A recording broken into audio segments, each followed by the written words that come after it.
point yu am solo yoo xam ne dinaa ci taxawaat parce que daanaka bi mu toogee ak léegi yàggul moom président mais daanaka def na tuuti bilan boo xamante ni ci sortie démbam bi wàññite gi nga xam ne indi na ko ci dund bi mu toogee ak léegi alal ju bari ji nga xamante ni waroon nañ ko fay lenn ci ay opérateur ñëw na ci waaye itam alal ju bari joo xam ne itam jox nañ ko suñu ay enseignants pour que régler lu jëm ci wàllu éducation un an nga bëgg a régler li nga xam ne moo jëm ci éducation ak lu jëm ci wàllu souveraineté bu ñu ko mën a waxee noonu.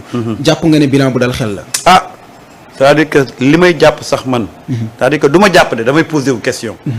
mooy comment ils ont réussi ça. nu ñu ko defee. nan lañ def. oui ba mën a matale lii yëpp. oui ban loolu mooy suma problème. mais ndax lu dal xel la. non romb na loolu. te lim ci teg mooy. abbi wuñ de. demuñu ci FMI ab bu ko. oui oui. xam nga Macky Sall ba mu faloo. Bourgi la yónni. Bourgi dem ca. Sarkozy. pour wut xaalis. oui ñu duyal ko mu indi commencé. mais ñii gis nga depuis bu ñu ñëwee. ndaw lu yomb. waaw noonu la ko defee woon de. oui oui non c'est te xam nga France bu la lebalee. non France boo ñëwee di ko leb aka ciy sawar. parce que après lu mu bëgg da nga koy defar. mais ñii bi ñu ñëwee ba tey. parce que en réalité. il y a beaucoup de manipulation et de mauvaise foi. des fois ngay dégg ci penc mi. parce que aujourd'hui quand les gens disent que FMI dafa ne ñett du lebal Sénégal c'est pas vrai c'est-à-dire que ñoom ñoo nekkagul ci option yu leb FMI. parce que xam nga ne FMI tey bu ko Sénégal xëyoon ne ko temps laa soxla balaay midi. mu indi ko. mu ne ko pays. mu ne ko pays. oui parce que FMI yàkkamtiwul lu dul des pays comme le Sénégal. oui leb ko xaalis. loolu moo koy may sañ-sañ ci biir réew mi. au contraire FMI jamono jii day topp ci gannaaw Sénégal pour Sénégal leb ko xaalis parce que FMI sentir na ne avec cette nouvelle démarche de nos dirigeants là ni mu doon doxalee ak Sénégal dootu ko doxalee ak Sénégal parce qu'en réalité ce que les gens oublient mais FMI c'est une structure des puissances européennes. oui bien sûr. mais tey FMI day ñëw lebal la xaalis à benn niveau boo xam ne mais da lay wax ne écoute France am nañ intérêt ci pétrole bi il faut que nga ubbi vanni France implanté fi ay entreprise am dëkk bii soxla nañ lii dëkk bii soxla nañ lii parce que FMI c'est le prolongement de la politique des puissances européennes mais plus nga autonome plus nga am distance ci FMI plus sa souveraineté bi ngay wax mën a jëmm te ñii ci loolu la ñu nekk aujourd'hui le problème des semences dañu ñëw régler ko le problème de la baisse des prix des denrées dañu ñëw régler ko Rawane wax na ko léegi ah et ñu ngi commencé di fay ñenn ci li nga xam ne moom mooy dette intérieure bi mais je pense que ça c'est une prouesse deuxième chose est-ce que ba nga fi toogee ba tey dégg nga weer dee gars yi ne fayeekuñ non ah non ñu ngi fayeeku normalement waaw mais quel est aujourd'hui le problème parce que li coow li di bari yëpp Macky Sall avant mu fi jóge mais denrées yi yokk gi ñu yokkoon je veux dire sax tout le mandat de Macky Sall mais prix yi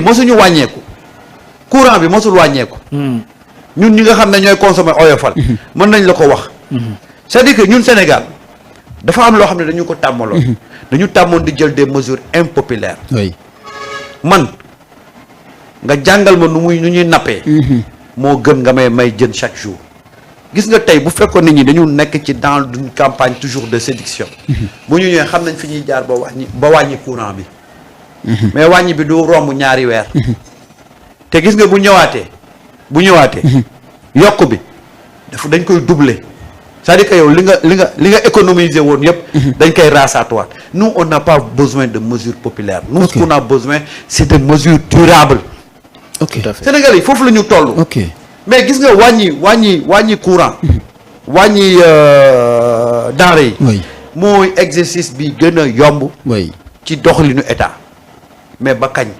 nga la wàññi bi Abdoulaye Wade ñëw na fii wàññi bi après nu mujjee kii bi mu ñëwee Macky Sall bi mu ñëwee heure buñ jub see élection mu wàññi buñ génnee élection yi mu yokku est-ce que wàññi boobu ñun moom lañ soxla da ngay teg loo xam ne yow dootoo dépendre ci ay prix parce que en réalité quand on te dit souveraineté mooy bés boo fexee ba nga xam ne yow li ngay dundee ci sa réew lay jógee mu ngi ci sa loxo mais mu ngi sa loxo mais bu boobaa yow yaay am mais mise ci say prix mais yow mënoo ne lépp li ngay dundee yaa ngi koy jëlee bitim réew ba pare bëgg ne yow prix bii nga koy jënde loolu mënul nekk.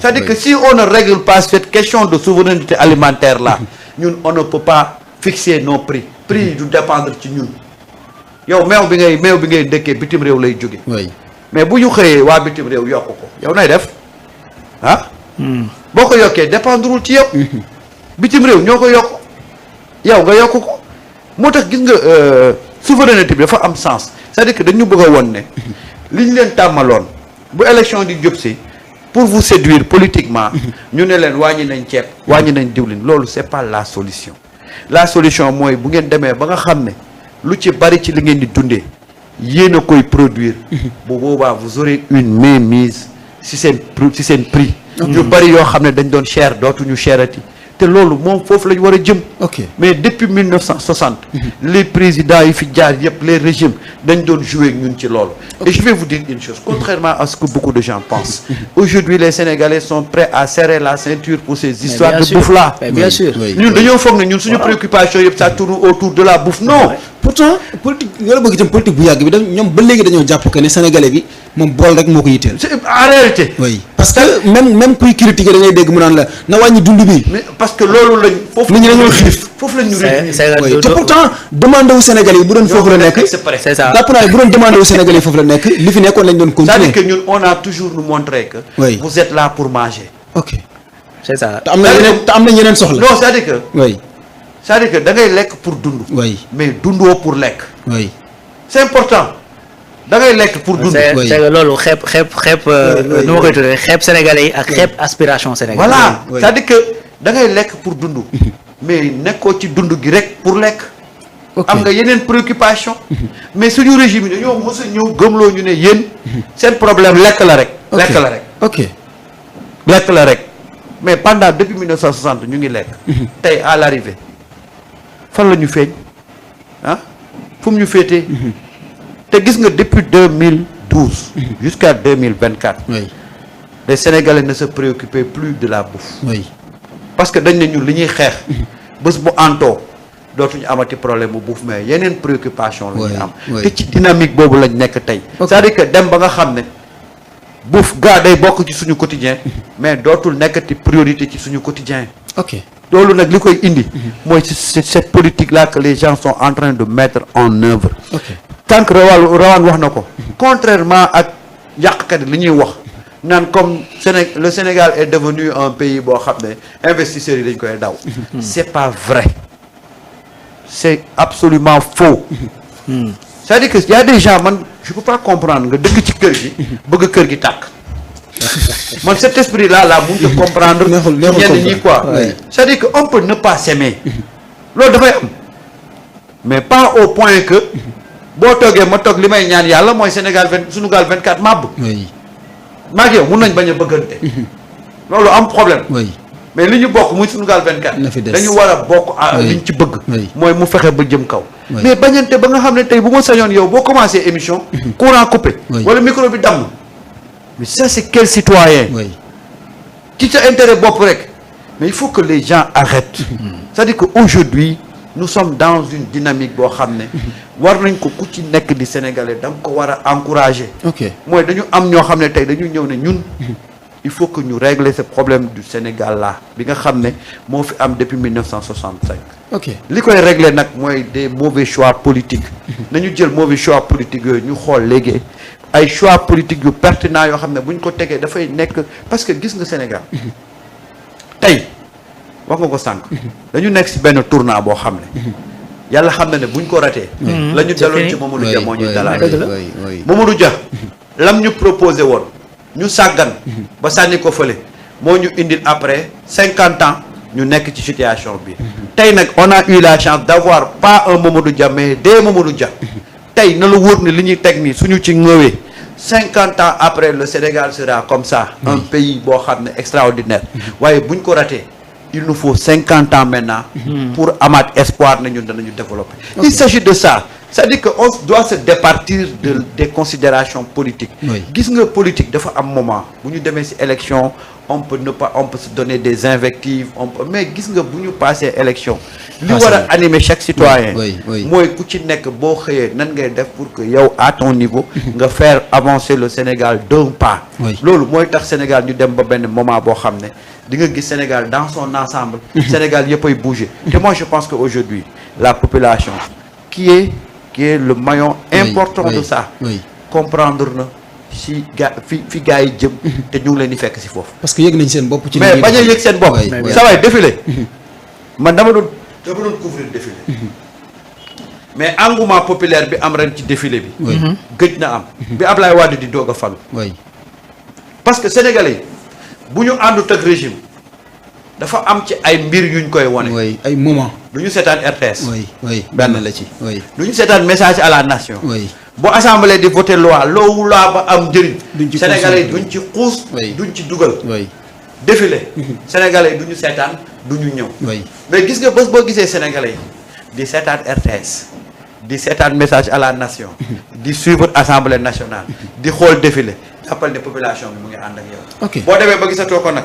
xoolal say toogukaay xam ne gaa yaa ngi lay commencé bàyyi de defar waatal waaw sénégalais nag dafa ànd ak ay politiciens ba pare raw leen ci gis-gis mais ñii li leen may chance mooy dañoo ànd ak population bi bokk gis-gis ñuy dem dafa bokk ci li nga xamante ni itam yaakaar naa bokk na ci li leen di jàppale mooy comme li ma laaj doyen sànq c'est-à-dire ngeen ci au pouvoir jàpp ne dafa am ñaar yu ñu war a jëmmal souveraineté dëgg la ci wàllum dund baax na waaye nag suñu xam-xam tamit ñu fexe ba moom suñ bopp bu baax a baax yaakaar naa ne bu amee benn régime bu yegg si def bilan bu gàtt bi ci diggante bi wala boog tamit bilan bu am solo bi ci diggante bu gàtt bi jëmale ko ci wàllum ñii ci baykat yi la lii ci wàññi ko pour dund bi la lii ñu def ko ci éducation yaakaar naa lu am solo la. waaw bien sûr xam nga sànq doyen mi ngi koy effleurer c'est que Sénégal nga gis régime bu ñëw ne damay wàññi dund bi.